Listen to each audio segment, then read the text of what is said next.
Welcome to The Explainer. I am so incredibly excited to jump into this with you today, because we're diving straight into one of the most intense, modern-day social experiments ever conducted. We're looking at a fascinating scenario that pushes human endurance, psychology, and temptation right to the absolute brink. Let's get right into it. So, ask yourself, could you survive 100 days trapped inside a stark, white, brightly lit room with a complete stranger? Oh, and just to make things interesting, there's $500,000 on the line. The rules the organizers laid out here were brutally simple. Two people, Bailey and Suzie, who had literally never met before, were placed in an isolation chamber. Now, they were given enough bland, repetitive food to survive, a private bathroom, and beds, but they were entirely cut off from the outside world. No clocks, no sunlight, no internet, just stark white walls and each other. And here's the kicker that completely changes the dynamic. $500,000. But there is a massive catch here. If either Bailey or Suzie decides they just can't take it anymore and leave the room before day 100, both of them walk away with absolutely zero. Nothing. So their fates and their fortunes are totally tied to a complete stranger's mental fortitude. It's a staggering amount of money, and it places this unbelievable shared pressure on both contestants right out of the gate. Now, you might be wondering what actually happens when you put human beings in an environment like this. Well, it immediately triggers what psychologists call cabin fever.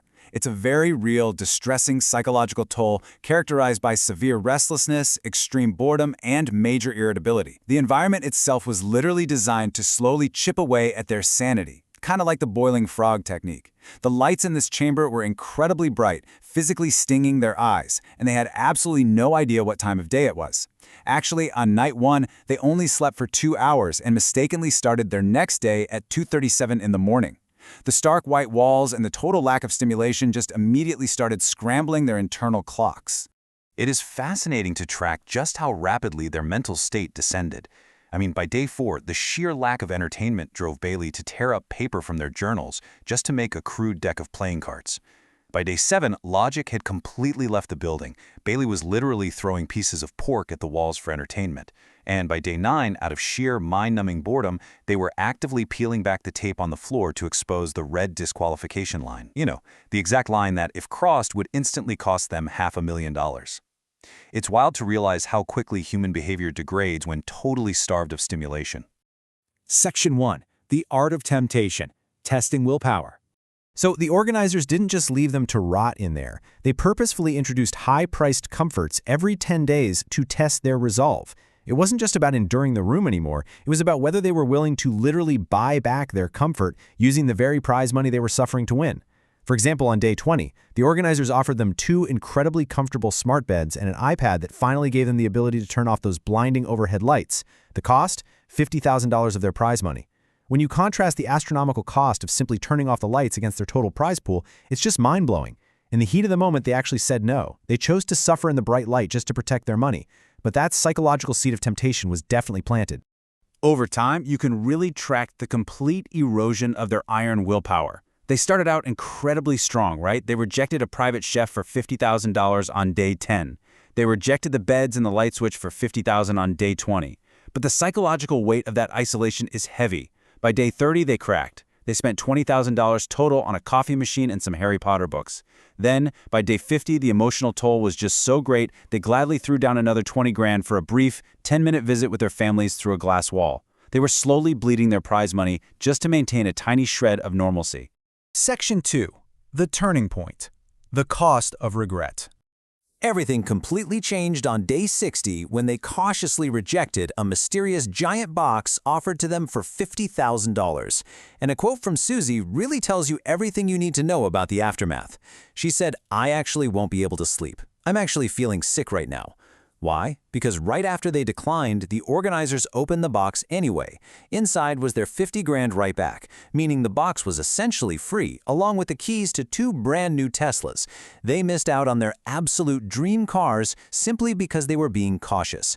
The immense psychological agony of that choice completely devastated their morale. Suzie just couldn't let it go for days, entirely consumed by the regret of what could have been. Which brings us to the Day 70 bundle. The organizers brilliantly capitalized on all that massive regret. They brought in literally everything Bailey and Suzie had previously rejected or wanted.